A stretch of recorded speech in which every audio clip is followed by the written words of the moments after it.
नमस्कार, मैं हूं टीपू सुल्तान और आप देख रहे हैं क्राइम एपिसोड। दोस्तों, जिस दिन से दिल्ली में भाजपा की सरकार बनी है उस दिन से गृह मंत्री अमित शाह ने रेखा सरकार को सीधा संदेश दे रखा है कि दिल्ली में एक भी बांग्लादेशी और रोहिंग्या बर्दाश्त नहीं किए जाएंगे। इसको लेकर पूरी दिल्ली पुलिस एक मुहिम के तहत पूरी दिल्ली में छापेमारी कर रही है। इस छापेमारी को देखते हुए बांग्लादेशियों के बीच भगदड़ का माहौल बन गया है। इसी कड़ी में नॉर्थ वेस्ट जिले के डीसीपी विशम सिंह लगातार अपने पूरे जिले में घर घर जाकर बांग्लादेशियों की धरपकड़ में लगे ही हुए थे कि उनके पास सूचना आती है कि थाना सुभाष प्लेस इलाके में बांग्लादेशियों की एक गैंग ने एक आदमी के साथ धोखाधड़ी कर दी है। असल में ये गैंग डॉलर गैंग के नाम से मशहूर है, जो लोगों को सस्ते में दूसरे देश की करेंसी देने के नाम पर उनके साथ ठगी कर देती है और उनको नकली नोटों की गड्डी या अखबार में लपेटकर साबुन की टिक्की दे देती है। जब डीसीपी विशम सिंह के पास ये जानकारी आई तो उन्होंने इस गैंग का पर्दाफाश करने के लिए सुभाष प्लेस एसीपी शैलेंद्र सिंह चौहान के नेतृत्व में SHO Subhash place Mahesh Kumar, SI Jitendra Singh, Neeraj Rathore, Parveen और एएसआई में यशपाल, नीरज राणा और हेड कांस्टेबल में देवेश और धर्मराज की टीम बनाई। इन लोगों ने अलग अलग जगह छापेमारी कर और करीब 190 सीसीटीवी कैमरों को चेक करके 4 लोगों को पकड़ा है और इनके पास से बांग्लादेश सहित अन्य देशों की भी करेंसी बरामद की है। देखें इस मामले पर डीसीपी विशम सिंह ने क्या बताया। इस टीम ने एक बहुत अच्छा काम किया है। इन लोगों ने एक गैंग बस्ट किया है जिसको डॉलर गैंग के नाम से जाना जाता है। ये डॉलर गैंग एक सुनियोजित तरीके से लोगों को करेंसी के बदले डॉलर देने के नाम पे चीट करता है।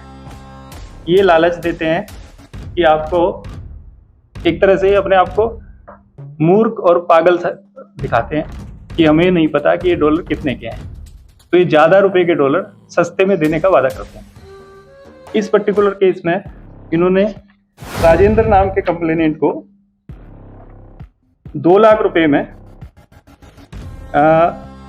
20-20 के $100 नोट्स देने का वादा किया, जो लगभग 16 लाख रुपए बनते हैं। इसी लालच में कंप्लेनेंट ने इनसे डील करी। पहली मीटिंग 13 फरवरी को हुई थी धोलकवां पे। उसके बाद 16 को सम्राट सिनेमा एनएसपी के पास, एनएसपी के इलाके में ये मिले और इन्होंने इससे एक बंडल दिखाया जिसमें नकली कागज लगे हुए थे, ऊपर से डॉलर दिखाई दे रहे थे और इनसे वो पूरा पैसा ले लिया। उसके बाद उन्होंने देखा कि ये तो कागज है, तो इस तरह से इनके साथ ये डॉलर गैंग ने चीटिंग की।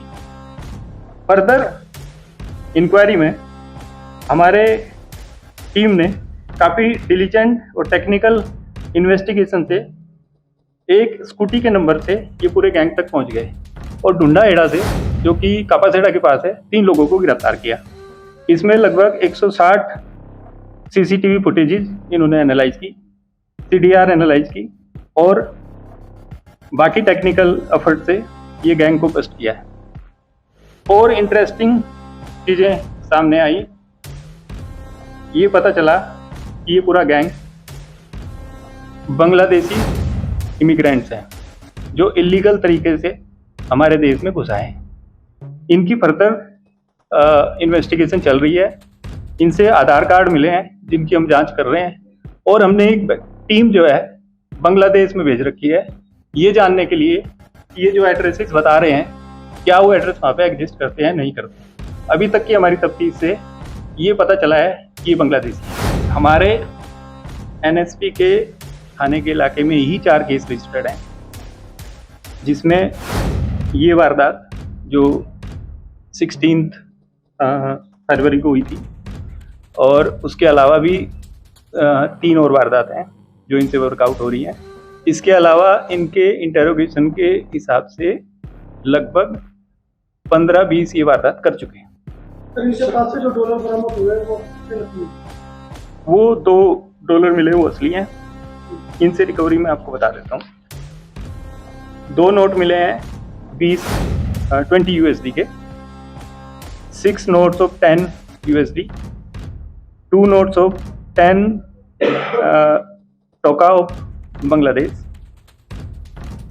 बाकी न्यूज़पेपर रोल्स, कुछ और कागज 43,000 रुपीज़ और 11 मोबाइल फ़ोन मिले। देखिए 3 नहीं 4 हैं। इनमें से ढोलू शेख जो कि बांग्लादेश में नीलोटी गांव है इसका, डिस्ट्रिक्ट मदारीपुर, ये पहले गोविंदपुरी थाने के 613 नंबर FIR में, जो कि 2023 की है, उसमें बंद हो चुका है। देखिए ये पूरा गैंग जो है, इसकी मैं आपको मोडस ऑपरेंडी बताता हूँ। इसमें एक जब वारदात को अंजाम देते हैं तो इसमें 5 लोग होते हैं। एक को कहते हैं ठेसबाज। ठेसबाज का काम होता है प्रोस्पेक्टिव क्लाइंट को टारगेट करना, पहचानना। मिस्त्री जो उससे डील सेट करता है। फिर एक होता है पागल, डिसीवर कहते हैं उसको।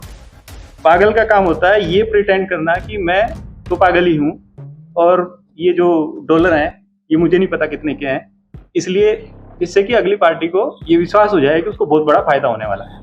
फिर एक होता है ठेकेदार। ठेकेदार बेसिकली फाइनेंसर है, वो जो डॉलर्स अरेंज करता है। अगर कई बार डील सेट नहीं होती तो डॉलर चले भी जाते हैं, तो वो जो नुकसान है वो ठेकेदार उठाता है। इसके अलावा एक होता है पहरेदार। पहरेदार पूरे उसका एक तरह से सुपरविजन करता है कि ये जो ऑपरेशन है ये ठीक से हो जाए। तो इस तरह से एक गैंग बना के बिल्कुल सुनियोजित तरीके से अपने इस क्राइम को अंजाम देते हैं। और ज़्यादा इम्पोर्टेंट ये है कि ये बांग्लादेशी है।